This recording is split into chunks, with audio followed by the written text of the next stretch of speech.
the farther away from the people the government is, the less individual liberties we're going to have. Yeah. Our Constitution keeps our individual liberties. And if we get where that is usurped by the United Nations or for whatever reason, then we lose our freedom of speech, we lose our freedom of religion, we lose all the things that this country has stood for. So we really have to be vigilant and watch what's happening on the national and the international scale there, because they are trying to take away our rights. So, and it starts with educating the youth, because you know, the three of us were pretty much you know, we're not going to be manipulated. We've been around the block a little bit, and but the youth haven't. And do kids know that we are a republic, and what that requires, the strength, the moral strength that requires to remain a strong republic? Yeah, they're not learning that in schools, because why would they when the schools have been? In fact, I think recently it was changed where it was required that civics was offered, and I think that that's changed on the national and the state level, that they're not requiring that anymore, and I think that's a danger to our society. If we don't require them to learn their freedoms, they will lose their freedoms, and of course our freedoms come from God, but our Constitution protects those freedoms. And I praise God that He helped men to come to this conclusion to protect individual freedoms. And we were talking about too that there's a movement even within the Republican Party, that the Republican Party is very divisive right now, or divided, and there's a movement to get away from the social issues. And if we get away from the social issues, what we're really doing is getting away from God, because the social issues, you know, we are endowed by a Creator with certain inalienable rights, life, liberty, and the pursuit of happiness. Well, it starts with life.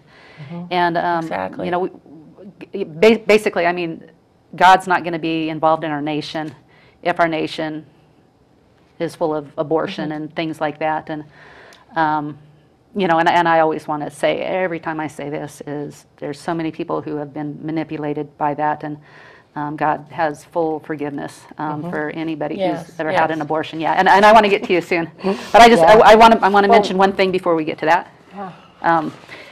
Is that there was an agenda to capture one or both parties in the you know, so they captured the Democrat Party. That's pretty obvious, but the Republican Party too. And as you turn the page here, it talks about they infiltrate and gain control of more unions, and then infiltrate and gain control of big business. And so, you know, we've seen the Republicans get criticized for big business, but it's not that in and of itself. It's the way it's being done through the communist plans and things like that. So, yeah, you want to talk about something that is near and dear to your heart? Well, if we don't protect, you know, talking about the platform and the Republican Party, if we're not willing to protect the most innocent among us, those who cannot speak for themselves. And one of the things that has not been put out there enough is abortion trauma. Since I've gone through my own healing. As a young woman, I bought the lie. I drank the Kool-Aid. You know, it wasn't a baby. You know, years later, not realizing how much that affected me until I went through a healing process. And you look back with like 3D glasses, it felt like, into all the different areas that we now have 40 years of research and documentation worldwide of all the different things that abortion trauma, it's a wounding, a deep, deep wounding to the soul. You think about the womb was created, the womb has become a tomb. And when we continue to promote that as a acceptable form of birth control, and if for people to just pause and think about what we're doing to women, that we were not created for that. And if we think for 1 second that it does not have a negative, lasting impact on a woman's life. And when you look at statistically, 60% of the abortions are coerced or forced on women. They are not making an active choice. and there's violence against them, forcing it on them. And so it's being able to provide, like the pregnancy care centers, Stand Up Girl, you know, those organizations that receive no government money. Yeah. This is people who just care. The abortion clinics receive government money, lots. We are funding abortion all the way up to 9 Yep. months. Yep. People don't realize that. One of the things that most people do not realize is that people think, oh, they don't do abortions after the first trimester. I regularly work with women who are 5 months pregnant. They're going through the recovery after having an abortion. Yeah. Federally I was- funded, government funded Yeah. abortion at 5 months. Yeah, and now they're going to need federal funding And they to just- help them with their psyche afterwards because they're going to be And so many of them- Exactly. One thing that really stood out on the testimony that I read about you was about as a young girl, you walked into the abortion clinic. Can you take it from there? You were pretty detailed about how it all happened, just the feel, the coldness of the whole place. Well, yeah, they just, you know, you're like cattle. You have a lot of young women walking through there, and they just, they do not want you to talk. You don't have a family member or anybody there holding your hand, or you walk in and you sit and you wait your turn and you go through the different steps, and they do not want you crying. They will hush you. The room that I was in had beds lining the room. It was a cold, rainy day, and they just had all the blinds pretty much, you know, dark, little bit of light, because they really don't want you making eye contact or talking to anybody. Well, And- you said that they told you not to talk to anybody. Right, and they hush you. Why? How? They don't- I mean, well- they aren't allowed to tell you can't talk, are they? Well, But it's, these are young women. Yeah. Right. So they're going to listen. But- well, they don't want anybody sharing story. I mean, because when you share stories about what your life is, or these women, not everybody's there wanting to do this. You're in a situation that they really base this on fear. Timing's not right. You can have, So two can girls have get together children. and they talk, and they start talking. and then they decide, well, They we don't might really change want their this. mind. Yeah, and then they lose their $600 or whatever. How much is abortion? Depending on $300. mine was 300. Okay, so they Now, lose their $600 when it- because they let two And girls it depends talk on for a how few far minutes. along. I mean, It could be more a than full that. term, they're $20,000 for. Full Oh, wow. term. Yeah, Oh, wow, Can you so imagine? that's the one they really want. huh? because those are major. I mean, that's, But what damage does that do to that woman's body as well as her emotions? You know, it's well, the women, Unbelievable. as I've worked in the abortion recovery area, every woman that I've ever worked through her recovery, anyone that was after the first trimester, none of those women, even though they were told, you can have children later, you'll be fine, this is have no effect on you, not one of those women have been able to have children after that. So the only children that they ever carried were children that they ended their life, and they were never able to, they believed what they were told, and they're not telling women the risk factors. One of my big just areas of public education is full disclosure, women's right to know laws, so that women really know. You know, we know the breast cancer link. There's so many things that they're not being told. And the suicide increase, especially for our young women, our young girls, that, you know, the school-based health clinics, they want to target, you know, Planned Parenthood, that's one way they want access to our girls. And also, what do you think about the Girl Scouts of America, that they're targeted?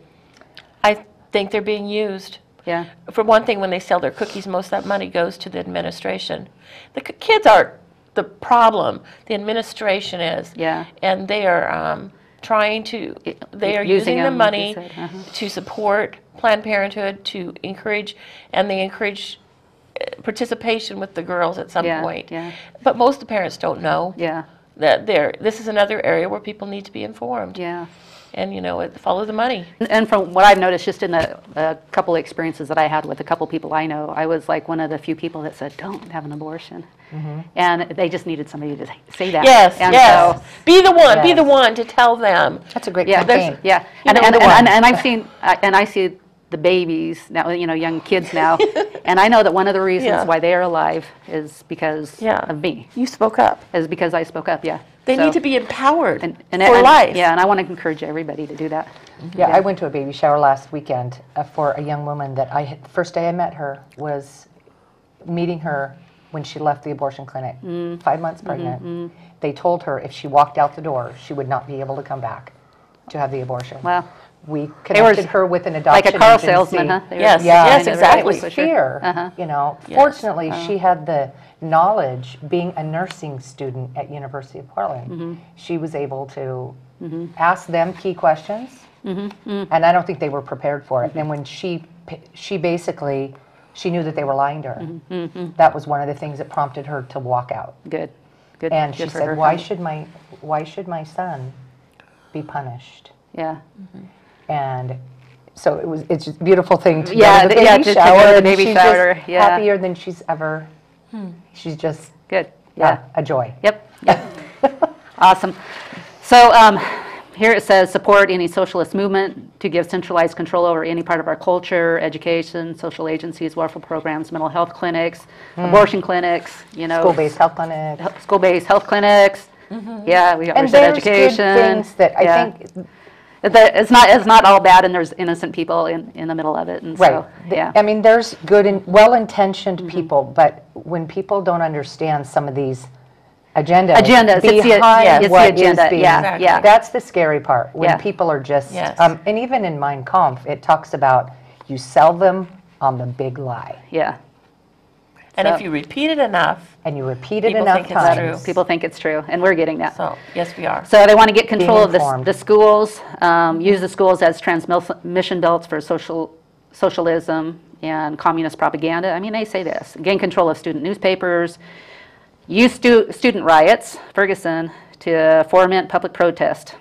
That was such a heartbreak to see what took place in Ferguson. And they know that a lot of people that were there protesting and breaking things, they were being paid to do it. So this is an example of that, probably by George Soros. And anyway, gain control of key positions on radio, TV, and motion pictures, infiltrate the press.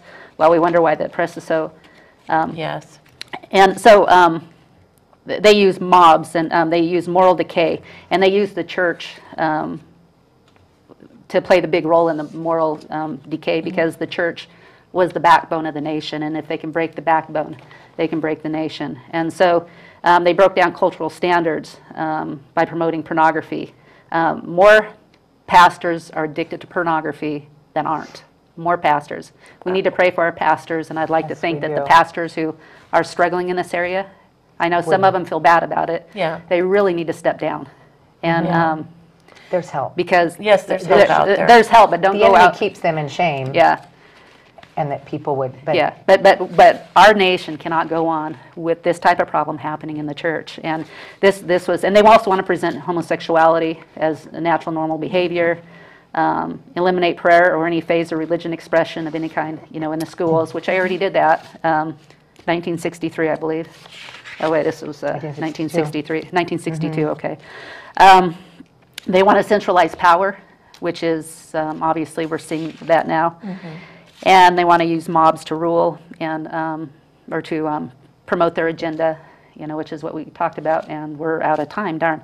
Because I wanted to use all that to say, please stay informed to vote for your good school board members. The election is when? In May. In May. In May.